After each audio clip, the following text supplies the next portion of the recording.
quando eu conheci o Gilberto Velho, em 1996, eu tinha acabado precisamente há uns meses atrás de defender a minha tese de doutoramento, não é? Portanto, já tinha alguma coisa para mostrar, não é? Também, portanto, digamos que a minha relação com o Gilberto começa neste ponto, de eu ter feito um doutoramento em Antropologia Social, era assim que se chamava, a especialidade era a Antropologia das Sociedades Complexas. Isso tinha sido outro aspecto que me tinha interessado muito na obra do Gilberto, que era a própria designação sociedades complexas, e em que ele trabalhava mesmo a complexidade das sociedades, daquilo que ele chamava contemporâneas, urbano-contemporâneas, não é? Aqui, em Portugal e na Europa, a antropologia das sociedades complexas significava antropologia rural. Era aquela designação que se usava para dizer que se estava a estudar a própria sociedade e não as outras sociedades diferentes da nossa. Era esta a designação. Aliás, na Europa isto é em paralelo, não é? Enquanto que nos Estados Unidos da América se fala de antropologia urbana, desde bastante cedo, aqui falava-se em antropologia das sociedades complexas, mas não é a mesma coisa. Digamos que o estar a estudar aldeias ou vilas em sociedades, nas nossas sociedades ou nos nossos países, já era entendido como antropologia das sociedades complexas, porque estão em sociedades complexas, estão integradas em sociedades complexas. Sim. Mas digamos que nunca era o urbano que aparecia, ou se aparecia, não sei, isso por acaso é interessante pensar, porque mesmo em Portugal estas vilas, aliás há um geógrafo, o Orlando Ribeiro, um grande geógrafo português, que tem um texto muito bonito sobre as vilas urbanas em Portugal. Portanto, vilas que são urbanas, para todos os efeitos, não é? Mas os antropólogos não era bem isto que andavam a estudar, era abaixo de vila, normalmente. Eram aldeias, mesmo. Eram esses formatos menores. Menores, que era também mais fácil para o trabalho de campo, não é? Aquele trabalho de campo, pronto, de ir viver para lá, depois havia toda esta discussão do ir viver para lá, não é? Uma pergunta sempre me fazia, se eu tinha de viver para o bairro, portanto, e o viver era o que marcava a grande diferença de um trabalho de campo com sucesso ou sem sucesso. E como é que havia toda esta mitificação.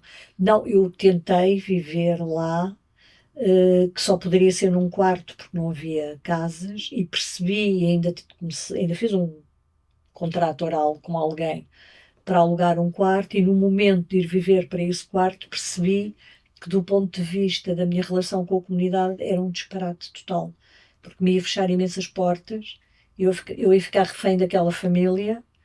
Era um bairro, como a maior parte dos bairros, em que a conflitualidade é muito grande, e eu percebi que eu estava a querer cumprir um rito de passagem, que é esta coisa, assim, tem que se viver lá, e neste caso não fazia qualquer sentido, era contraproducente do ponto de vista da minha investigação, porque eu queria, de maneira que não fui, felizmente, não fui, e continuei a fazer o trabalho de campo, passava os dias na bica, ia todos os dias para lá, mas isto permitia-me, quer dizer, mantinha alguma independência relativamente a estas relações familiares e tudo isso. E não se comprometia, né? Claro. Portanto, eu ali, se eu fosse para lá viver, iria ficar a perceber, se calhar, melhor como é que aquela família vivia, mas não ia trazer.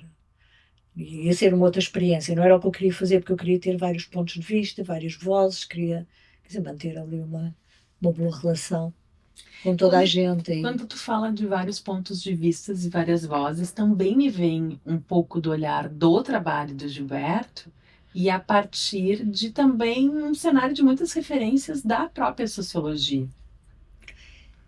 É assim, a antropologia urbana está no meio, e nem é só com a sociologia, é com a história, é com a filosofia, é com a geografia, é com o urbanismo, não é? É com a arte. Eu fui desde muito cedo construindo, e creio que aí estávamos em perfeita sintonia, não é? Aliás, o Gilberto tem textos sobre isso. Mas eu, mesmo nas aulas, apresentava isto aos alunos, não é? Que era tentar ver a antropologia urbana não como uma especialidade da antropologia, mas como uma área em interseção com a antropologia e todo um conjunto de outras disciplinas. Portanto, no fundo, a designação antropologia urbana tem a ver com a origem, de alguma maneira, e com a importância da etnografia. Não é? Tem a ver com a importância deste olhar implicado que a observação participante nos traz, não é? Com esta maneira de ver também culturalmente. Pronto, há todo este background, digamos, teórico da antropologia. Não é? Mas na realidade vai buscar muitos outros backgrounds teóricos, porque só com o da antropologia também não conseguiria nunca analisar as questões urbanas. Aí eu também já usava muito os apports, se assim se pode dizer, do Michel Agier, que foi alguém que eu descobri já mais tarde, eu creio que por aí 2010, 11, descobri lendo, não é?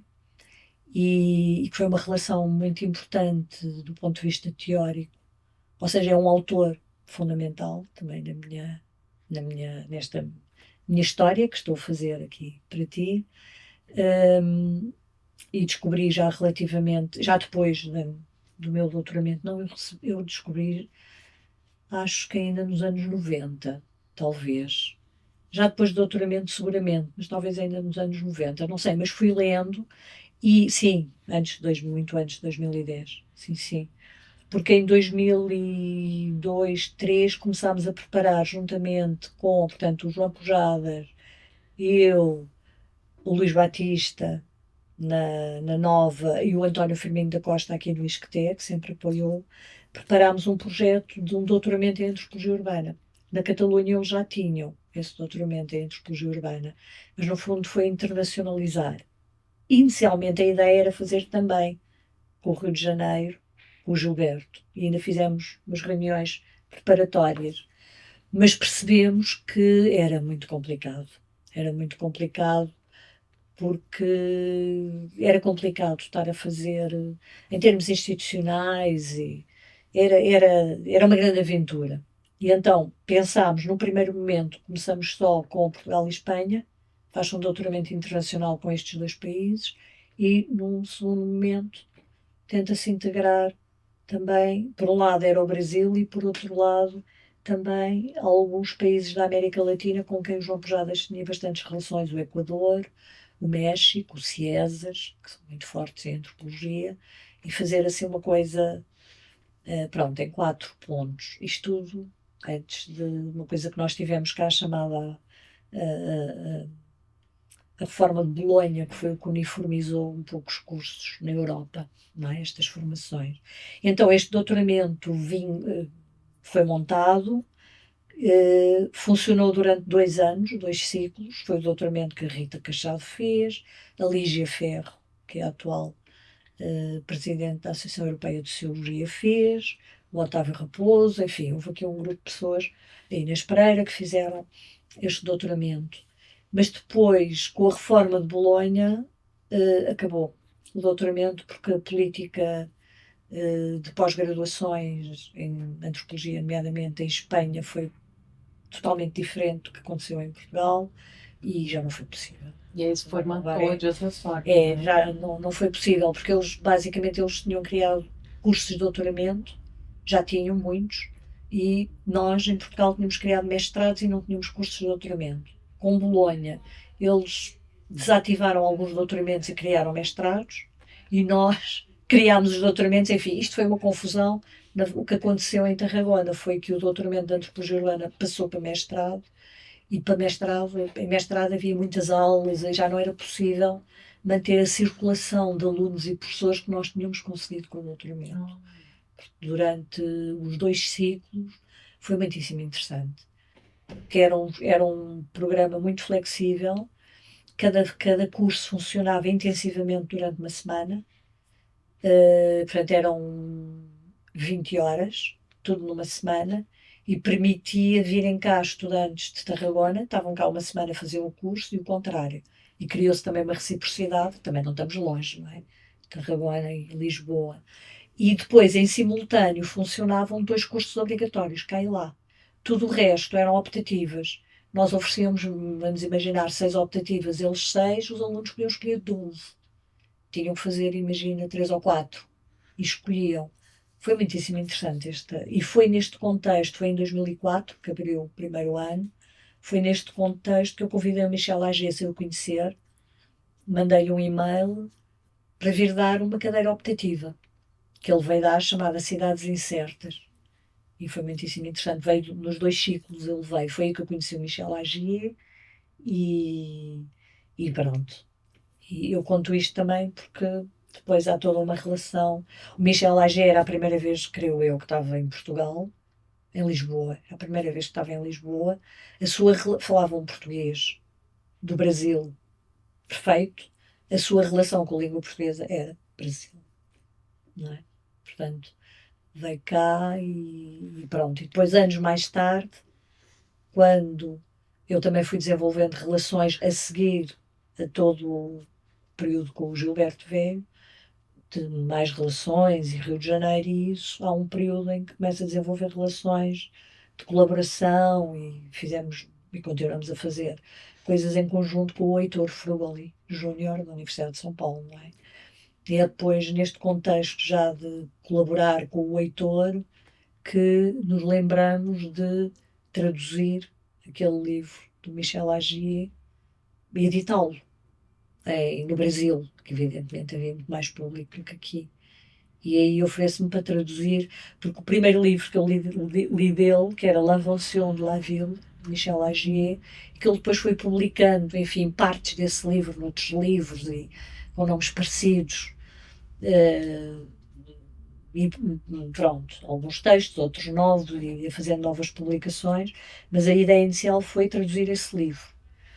E falámos, eu e o Heitor, até foi durante uma Unbox, que em Caxambu decidimos isto, estava lá o Magnani também, falámos com o Magnani, que tinha a coleção dele, Antropologia Hoje, é assim que se chama, creio. Pronto, é uma coleção de antropologia que ele tem, não interessa. Falámos, ele tinha o contacto com com a editora, e pareceu que era um projeto interessante, propusemos ao Michel Agier, ele já tinha um outro livro, que não era aquele, mas era parecido, e disse, aquele não que já é antigo, vamos traduzir este, e pronto, e avançámos, eu traduzi o livro, e foi editado em português de Portugal, que eu acho ótimo, fantástico, do Brasil, porque acho que depois a editora não fez assim grandes transformações da tradução. Portanto, digamos que eu e o Heitor organizámos, fizemos o prefácio, não é?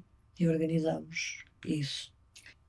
E 30 anos depois, a gente está em 2024. Estamos em 2024, sério? Oh, pensava que estava aí.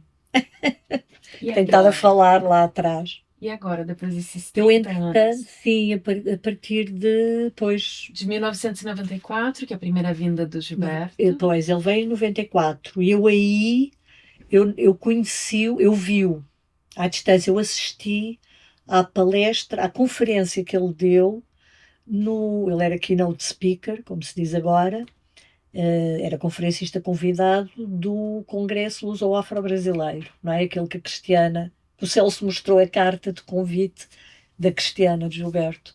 E então eu assisti à conferência dele num auditório da Gulbenkian, super lotado, e eu estava cá atrás, mesmo assim pude ouvir, e foi uma conferência, eu creio que muito parecida com um texto que, aliás, ele veio lançar nesse momento, eu creio, era o Projeto Metamorfose. Creio que foi esse livro que ele lançou, sobre o Collor de Mel. Pá, eu fiquei fascinada, porque então aí não foi tanta coisa urbana, mas foi eu estar a discutir um assunto político de um presidente da República, e fantástico, porque aqui naquele momento os antropólogos também não andavam aí a comentar e a discutir estas coisas. Mas portanto viu a falar, mas não ousei, eu sou tímida por natureza, por isso esta coisa da entrevista, enfim, tudo bem, mas não ousei ir-me apresentar. Portanto, fiquei ali com aquela admiraçãozinha e não o conheci pessoalmente aí. Depois, em 96, sim. Não é? E a partir daí ele veio. E depois desses 30 regularmente. anos, o que fica de registro de Gilberto Velho em Lisboa? Fica E na tua muitas história? coisas, ficam esta entrevista, por exemplo, fica a vinda da Carmencita, que vem lembrar.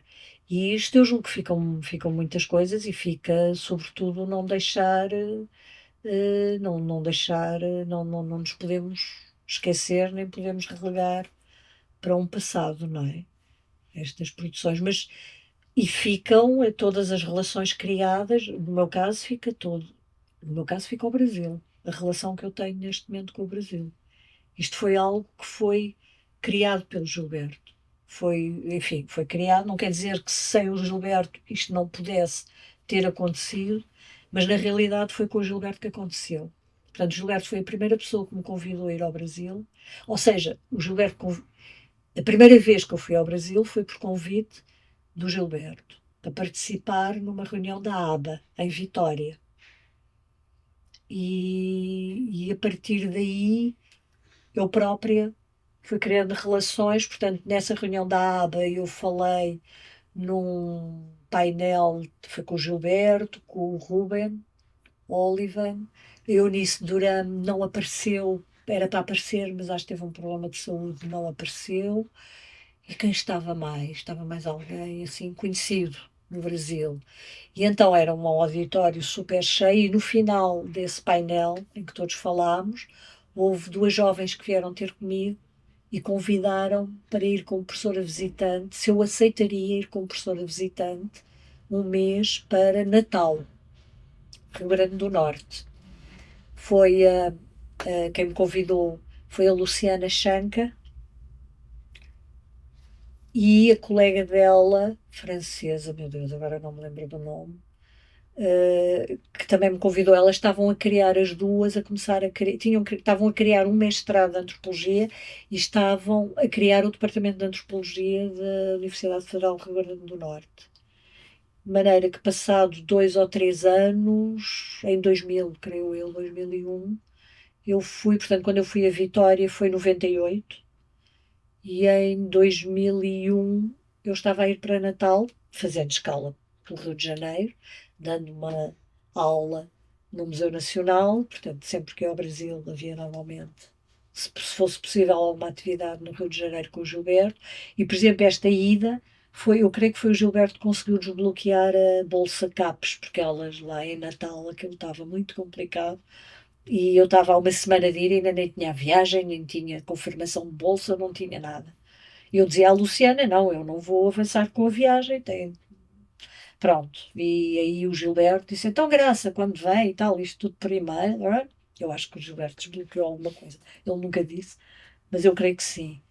E a partir daí comecei a ir mais frequentemente ao Brasil. Então, o Gilberto desblocou os caminhos para o Brasil. Completamente, completamente. E ter entrado, eu às vezes penso nisso, ter entrado pela mão do Gilberto foi muito bom para mim, não é? Foi uma espécie de boleia que o Gilberto me deu e, e pronto, era sempre bom ir e acabei por ir parar a sítios muitíssimo interessantes, todos eles. Por exemplo, quando estive em Minas Gerais, em Belo Horizonte, aí não foi convite de Gilberto, foi um convite da Léa Pérez, mas fui convidada para ir à PUC Minas e conheci um grupo ótimo ligado A Candice Vidal. Candice Vidal. Portanto, e em cada lugar. Só falta Porto Alegre agora. Só falta mesmo Porto Alegre, é uma falha, porque eu conheço o Ruben Olivan há quase tanto tempo como o Gilberto, não é? E pronto, e li imensas coisas do Ruben e do grupo depois de Porto Alegre, que sempre pensei na minha cabeça, Porto Alegre é realmente um dos pontos centrais neste momento, nem sei, quer dizer, é um dos poucos pontos centrais relativamente à antropologia urbana. Para mim, neste momento, eu penso na USP, não é? Com o Heitor e com o Magnani, e penso em Porto Alegre. Não sei se há assim outros pontos da antropologia urbana. Que ainda vivem essa memória, né? Da estrutura. Exatamente. E ainda desenvolvendo coisas e produzindo. Exatamente. Porque o Rio de Janeiro, neste momento, não sei se está assim tão. Pois, portanto, Porto Alegre é uma falha. E uma pena também, né? Que não continuou dentro do museu essa memória, né? Pois, exato.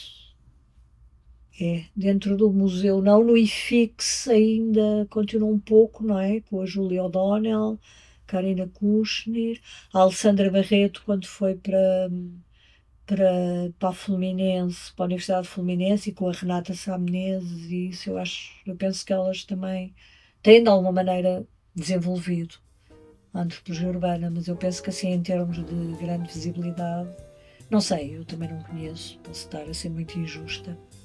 É a Vamos minha desbloquear percepção. os caminhos do Rio Grande do Sul, então. Exatamente, o Rio Grande do Sul tem que ser desbloqueado.